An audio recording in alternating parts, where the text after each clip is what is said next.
चश्मा कैसे छोड़ें या कैसे बचें? नज़र कमज़ोर हो रही है और डॉक्टर कहता है चश्मा लगाओ, नहीं तो ये कमज़ोरी होती जाएगी। अब वैसे यार मैं तो डॉक्टर हूँ नहीं अ, लेकिन कोई-कोई चीज़ें ऐसी हैं जिसका मुझे अनुभव है अपनी ज़िंदगी से, जैसे यही है चश्मे वाला। तो मैं जब करीब 23-24 साल का था, तो मेरा भी चश्मा लगने वाला था। हुआ क्या कि मैं बहुत ज़्यादा बीमार हुआ, मैंने अपने एक वीडियो में बताया। ये लाइफ़ स्टोरी मेरी पूरी ज़िंदगी उसमें जितना-जितना मैं बोल सकता था, तो ये दीपक सर हैं हमारे साथ मेरे दोस्त, यहाँ टीचर भी हैं, साधक हैं बहुत गहरे। तो उन्होंने मेरा इंटरव्यू लिया और 30 से ज़्यादा वीडियोज़ हैं, 30 या 31 अ, वीडियोज़ हैं लाइफ़ स्टोरी। तो जिन लोगों को या आप पूछते रहते हैं ना कि आप बचपन में कैसे थे ये वगैरह-वगैरह, तो बचपन से लेके अब तक की मोटी-मोटी बातें उन वीडियोज़ में हैं। तो उसमें मैंने बताया कि जब मैं 18-19 साल का था, तो बहुत ज़्यादा डिप्रेशन में चला गया। 2 साल मैं बिल्कुल अकेला था और बहुत डिप्रेस्ड था, पढ़ाई-लिखाई में कोई रुचि नहीं थी। तो मेरा इलाज चला एलोपैथिक, 18 महीने इलाज चला, जिसमें मैं कुछ-कुछ समय हॉस्पिटलाइज़्ड भी रहा। 18 महीने के बाद डॉक्टरों ने बोला कि ये मर जाएगा, 3 महीने में, कोई इलाज नहीं है। तब मैं रहूँगा 20 साल का शायद।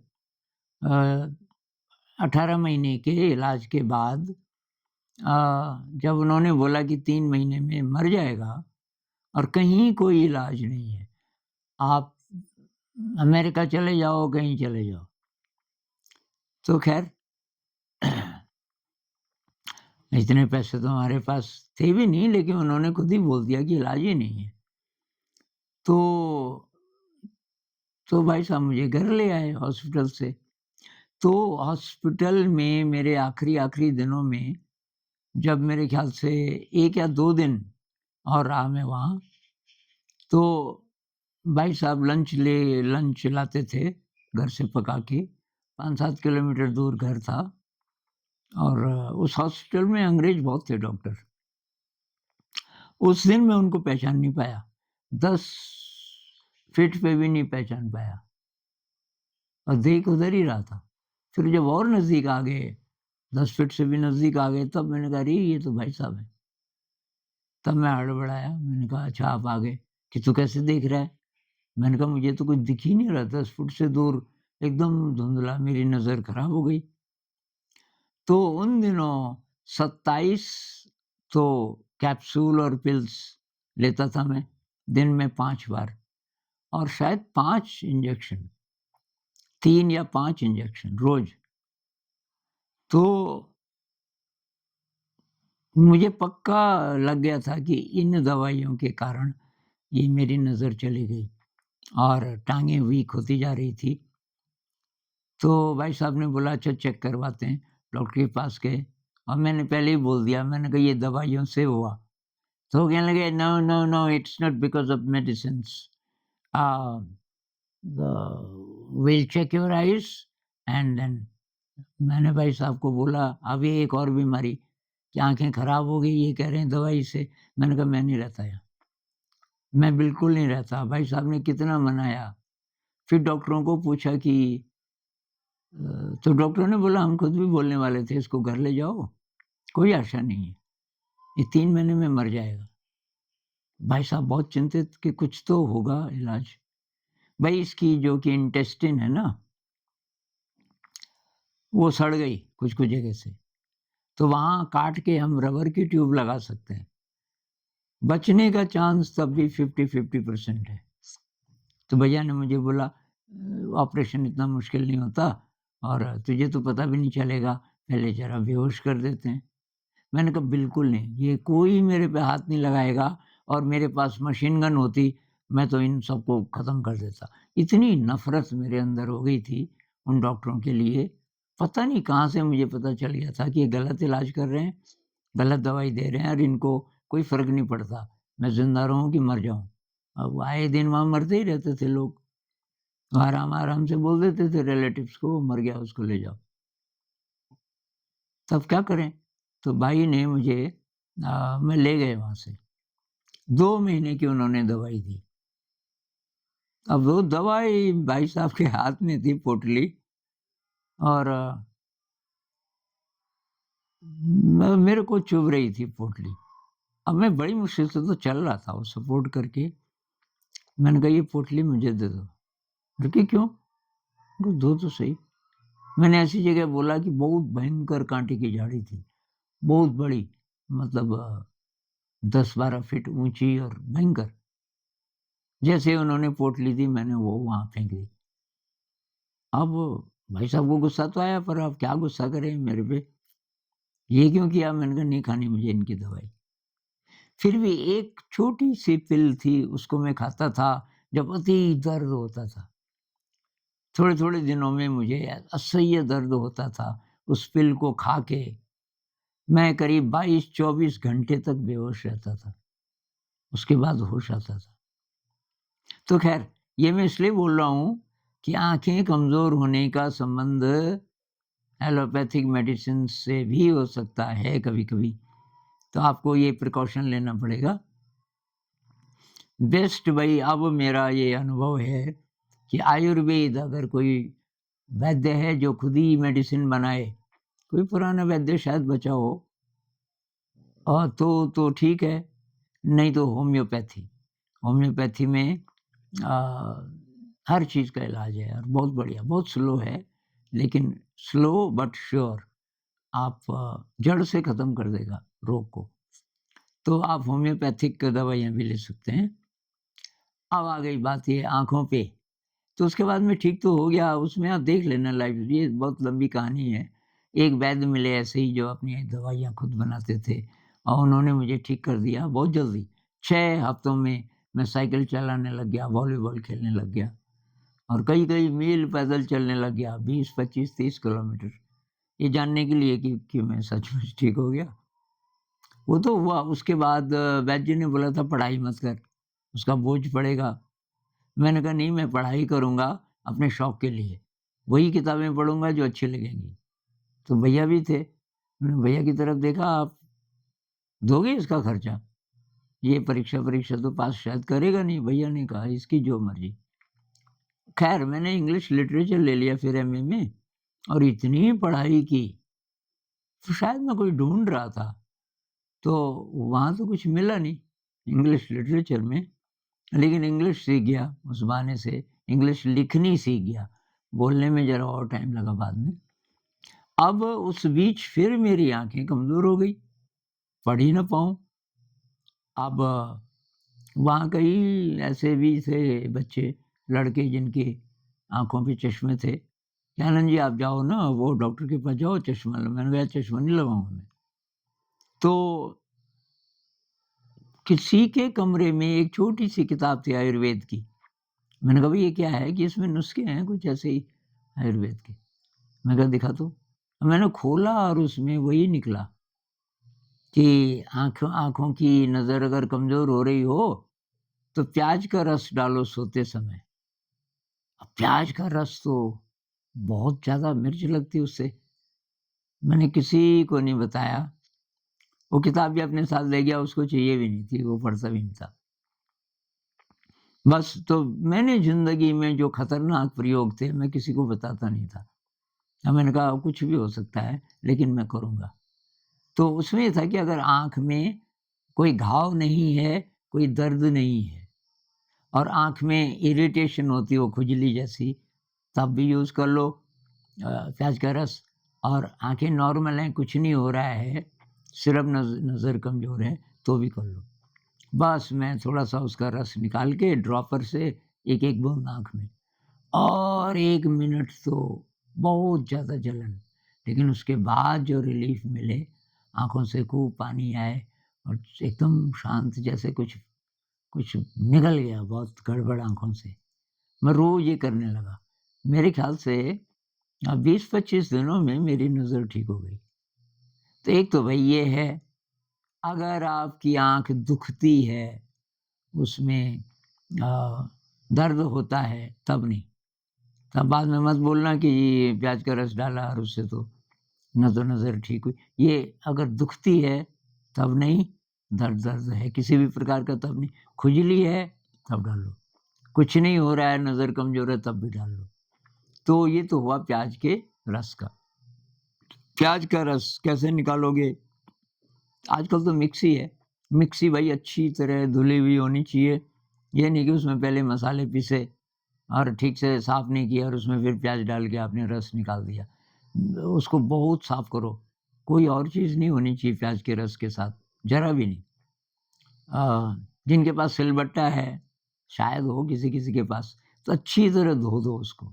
नहीं तो अलग से वो कई लोगों के पास वो होती है ना वो ऐसे करके कूट के और उसको तो वो अच्छी तरह धुला हुआ और फिर उसको एक शीशे में बंद कर दो और ड्रॉपर से।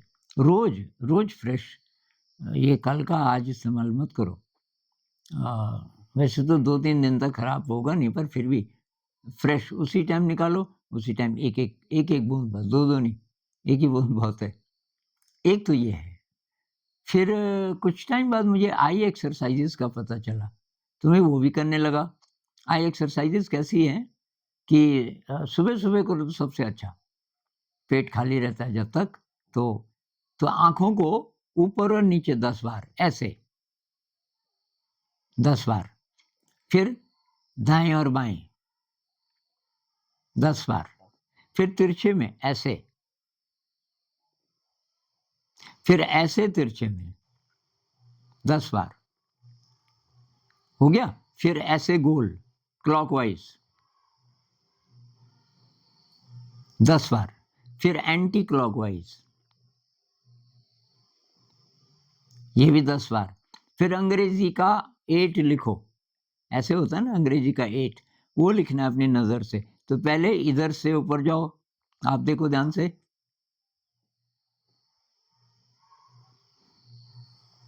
ऐसे, ये भी 10 बार। अब इधर से 8 लिखो।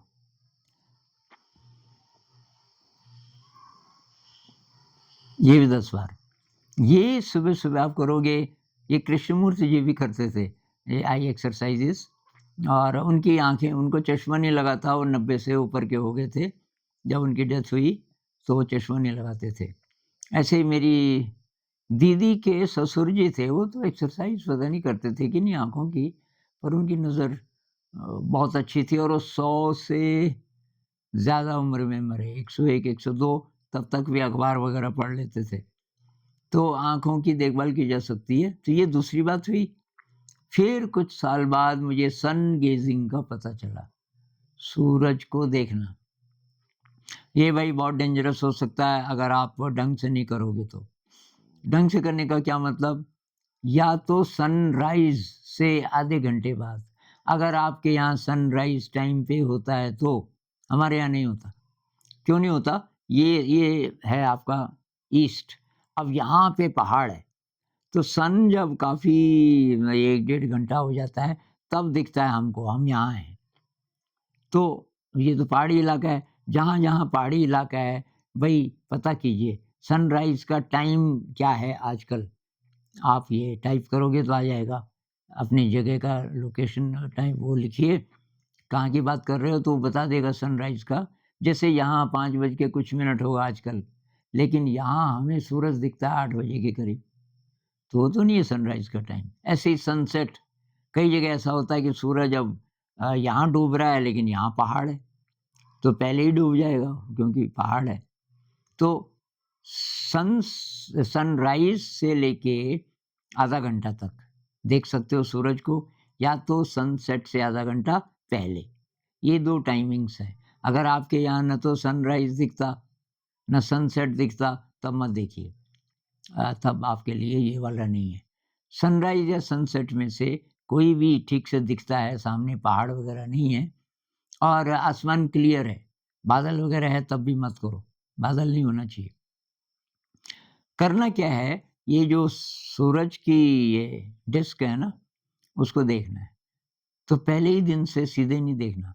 पहले दिन कैसे करो, ऐसे देखो, आँख झपकते हुए। आँख झपक लो जैसे 5 बार, दूसरे दिन 6-7 बार, तीसरे दिन 10 बार। ऐसे करके आप धीरे-धीरे झपको, धीरे-धीरे, धीरे झपको करीब अ, ऐसे ही 10 बार, 8-10 बार। ऐसे करते कुछ दिनों के बाद जैसे 10-15 दिनों के बाद डायरेक्ट देख लो 1 साँस के लिए। साँस अंदर गई, बाहर निकली, 5-6 सेकंड हो गए, बस इतना ही। दूसरे दिन भी 1 साँस या 1 साँस से थोड़ा ज़्यादा, 2-3 दिन में 2 साँसों पे आ जाओ। इस तरीके से बढ़ाओ टाइम, धीरे। अब मुझे तो ये बात पता थी नहीं, क्योंकि जहाँ से मैंने पढ़ा, या तो मैंने ढंग से पढ़ा नहीं, मैं तो पहले ही दिन से देखने लगा।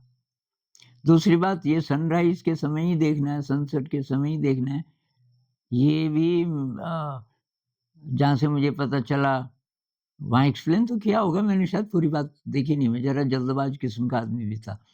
तो मैं तो दिन में भी देख लेता था, और आँखों पे कितना भी स्ट्रेस पड़े, आँसू आ जाए, मैं देखता रहता था ज़रा देर तक, जैसे आधा मिनट, 1 मिनट, वो डेंजरस हो सकता है भई। तो कहते हैं कि अल्ट्रा वायलेट रेज़ हमारे लिए खतरनाक होती हैं, और वो रेज़ उस समय जब सूरज सिर के ऊपर है, तो ज़्यादा आपको अफ़ेक्ट करती हैं। जब एंगल पे है, आप यहाँ हैं, सूरज इधर है, सनसेट के समय या सनराइज़ के समय, तो अल्ट्रावायलेट रेज़ ज़्यादा नुकसान नहीं करती। तो मैंने तो कई साल किया डायरेक्ट, इसका मतलब अल्ट्रावायलेट रेज़ बहुत गई होंगी मेरे शरीर में, और उसका कि मूड पे भी असर पड़ता है। शरीर के अलावा आप ज़िद्दी हो सकते हैं, चिड़चिड़े हो सकते हैं, गुस्सेबाज़ हो सकते हैं, और ये सब मैं रहा। ध्यान भी करता था, काफ़ी ध्यान से शायद मैं उसको ठीक कर लेता था, लेकिन ये सन गेज़िंग गलत तरीके से मत करना। पर मेरा जो उद्देश्य था, वो तो पूरा होता गया, आँखें तेज़ होती गई। आज से करीब 20 साल पहले मुझे कोई किताब पढ़नी हो, तो मुझे इतना दूर किताब रखनी पड़ती थी, करीब 2.5-3 फीट दूर, तब मैं पढ़ पाता था। अभी वो प्रॉब्लम नहीं है। मतलब उम्र तो ज़्यादा हो गई, लेकिन आँखें और ठीक हो गई। तो डॉक्टर लोग नहीं मानते इस बात को। एक डॉक्टर था मेरा थोड़ा परिचित, उसको मैंने बोला, किसी को बोल रहा था चश्मा लगाना पड़ेगा, आपकी उम्र 40 से ज़्यादा हो गई, कोई विकल्प नहीं। मैंने कहा यार विकल्प है, आँखें ठीक हो सकती हैं। अरे नहीं होती कि उम्र ज़्यादा हो रही है तो चश्मा तो लगेगा ही लगेगा। मैंने उसको ज़्यादा बोला नहीं। डॉक्टर लोग, अब एमबीबीएस डिग्री है, क्या-क्या डिग्री हैं, कहाँ मानेंगे वो? उनकी तो पढ़ाई-लिखाई फिर बेकार चली गई, अगर इतना सरल इलाज हो। तो भई ये चीज़ें मैंने बताई मुख्य रूप से 3। प्याज का रस, प्याज का रस कब डालना है? आँखों में दर्द नहीं होना चाहिए, घाव नहीं होना चाहिए। आँखें ठीक हैं, और या तो खुजली वगैरह है तो कोई बात नहीं, तब भी डाल लो, सोते समय, एक। दूसरा, सुबह-सुबह आई एक्सरसाइज़ेज़ करो नाश्ते से पहले, जो मैंने अभी आपको बताया, ये 10 बार इधर, 10 बार इधर। तो कितने मूव्स हैं उसमें, ऊपर-नीचे, दाएँ-बाएँ, ऐसे तिरछे, 4 बार तो ये हो गया। गोल इधर को, गोल इधर को, 6 हो गया, और 8, 7 और फिर 8 आँखों से। और सन गेजिंग, अगर आपके यहाँ प्लेन्स में सब जगह सनराइज़, सनसेट, मेरे ख़्याल से आप जहाँ रहते हैं, अगर प्लेन्स का एरिया है, वहाँ प्रॉब्लम नहीं है। वहाँ सनराइज़ हो रहा है तो उसी टाइम आपको सूरज दिखने लगता है। तो सनराइज़ आधा घंटा बस, सनराइज़ दिखने लग गया सूरज ऊपर क्षितिज के, तो आधा घंटा तक आप देख सकते हो। और ये कुछ-कुछ रिलिजन्स में भी है ना, सूरज को जैसे पानी नहीं चढ़ाते, सूरज अब उदय हो रहा है, हो सकता है कि उसका इससे कोई संबंध हो। तो सनराइज़ अगर मिस हो गया तो सनसेट। अ, ये 3 चीज़ें कीजिए, और बाकी ये है कि पोस्चर सही होना चाहिए आपका।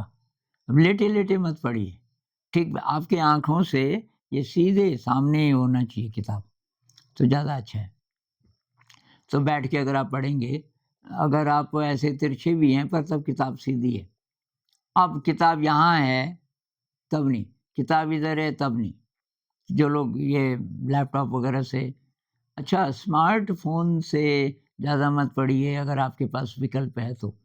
अगर आपके पास लैपटॉप है, उसमें ज़रा बड़ा होता है, तो उससे पढ़िए, किताब से पढ़िए और क्योंकि लैपटॉप में बहुत बारीक होता है, तो उससे आँखों पे स्ट्रेस ज़्यादा पड़ता है। बाकी लैपटॉप का भी बहुत ये कि क्या नाम ये स्मार्टफ़ोन का बहुत दुरुपयोग करोगे कि घुमा ही रहे हो उसको, तब तो आँखें खराब होनी ही है, अभी नहीं तो कुछ साल बाद। सबकी एक ही स्पीड से नहीं होती। अब कोई-कोई बोल सकते हैं कि जी हमें तो इतने साल हो गए स्मार्टफ़ोन यूज़ करते हुए आँखें ठीक हैं। भई आपकी आँखें स्ट्रॉन्ग रही होंगी, सब पे ये लागू नहीं होगा। किसी की वीक आँखें हैं तो हो सकता है 2 ही साल में कमज़ोर हो जाएँ। स्मार्टफ़ोन का वैसे भी इससे मेंटल प्रॉब्लम्स भी हो रही हैं, अनावश्यक यूज़ नहीं। जो सही वाला यूज़ है उससे ज़्यादा नुकसान नहीं होगा। आप रिसर्च कर रहे हो, पढ़ाई-लिखाई कर रहे हो तो करते रहो, वो कोई बात नहीं है। तो ये फिर ध्यान में थोड़ा आँखों पे फ़ोकस करो। विपस्सना मेडिटेशन करते हैं ना, तो उसमें पहले तो साँस जिसको आनापानसति बोलते हैं, साँस पे ध्यान लगाते हैं। साँस अंदर गई, बाहर निकली, नेचुरल ब्रेथ। उसके बाद शरीर पे, तो शरीर पे जब ध्यान लगाते हैं कि भाई आपने सिर को महसूस किया, गर्दन को महसूस किया, चेहरे को महसूस, तो चेहरे में थोड़ा आँखों पे ज़रा ज़्यादा देर तक। जैसे मान लीजिए कि आप 5-6 साँसों तक एक अंग को महसूस कर रहे हैं। कुछ अभ्यास के बाद जल्दी-जल्दी महसूस होने लगता है। तो आँखों पे थोड़ा और टाइम लगाइए, जैसे 10-12 साँसें या और भी ज़्यादा एक बार में। एक और चीज़ ध्यान से देखिए, जब भी आप पैदल चलते हैं या कहीं भी हैं, आँखें खुली हैं, क्या देख रही हैं आँखें? बहुत ध्यान से देखिए किसी भी चीज़ को। चाहे आप बस में बैठे हो, ध्यान से देखिए। ध्यान से देखने से भी आँखें ठीक रहती हैं। हरियाली को देखने से आँखें अच्छी होती हैं। अ, हरियाली अगर नहीं है, कोई गमले में फूल-फाल उगा लीजिए और उसको देखिए बहुत ध्यान से। तो ये सब चीज़ें अगर आप करोगे तो आपकी आँखें मेरे ख़्याल से अ, अगर कमज़ोर हैं नज़रें, कमज़ोरी दूर हो जाएगी, चश्मा छूट जाएगा। एक दोस्त को तो मैंने केवल प्याज का रस बताया, बहुत ज़्यादा उसका नंबर था और 6 महीने में उसका चश्मा ही छूट गया, केवल प्याज के रस से। तो ट्राई कीजिए प्याज का रस, सन गेजिंग, आई एक्सरसाइज़ेज़, ध्यान से देखना किसी भी चीज़ को, ब्रह्मचर्य का पालन, जो नहीं करते तो उनका तो सारा ही कुछ सिस्टम कमज़ोर होगा, केवल आँखें नहीं, ब्रह्मचर्य का पालन ज़रूर करना है। कुछ लोग कहते हैं कि जी शादीशुदा, भई शादीशुदा लोग भी आप प्रेम में रहिए, लेकिन अपनी जो ऊर्जा है आपकी उसको वासना मत बनने दीजिए, प्रेम ही रहने दीजिए, तो आपकी शक्ति बचेगी। प्रयोग करोगे तो हो जाएगा। फिर ये होगा कि अब 1 महीना हो गया, कोई शारीरिक प्रेम नहीं हुआ, चाहे आप सोते तो साथ में हैं, लिपट के भी सोते हैं, लेकिन शारीरिक प्रेम की ख़ास इच्छा नहीं हो रही, वैसी तृप्ति हो जा रही है। ये मैं थ्योरी नहीं बोल रहा हूँ, ये सच है। आपको प्रैक्टिस करनी पड़ेगी। शुरू के 2-4 दिन ज़रा मुश्किल आएगी, जब उत्तेजना होती है, उस उत्तेजना के समय में ध्यान ऊपर लगाइए और परमात्मा की उपस्थिति महसूस कीजिए कि भई ये ऊर्जा है, ये दिव्यता की ओर जा सकती है और इसको क्यों वेस्ट करना। ये बात सब लोग नहीं मानेंगे, जो मेडिकल साइंस ज़्यादा पढ़े हुए हैं, वो कभी-कभी ऊट-पटांग कमेंट्स भी लिखते हैं कि आपको पता तो है नहीं। अरे भई मैं ये एक्सपीरियंस से बोल रहा हूँ। दूसरी बात ये आयुर्वेद में भी है ये बात और बहुत सारे ऋषि-मुनि ये बात बोल गए हैं कि ये ब्रह्मचर्य ब्रह्मचर्य तो आपने कई जगह सुना होगा। तो ये कोई मामूली चीज़ नहीं है, बहुत बड़ी शक्ति है, इसी से आप पैदा हुए और ये शक्ति आपके अंदर दोबारा से दिव्यता पैदा कर सकती है। तो ये भी ज़रूरी है आँखों के लिए भी और वैसे ओवरऑल आध्यात्म की यात्रा के लिए भी। अभी इतना ही, तो नमस्कार।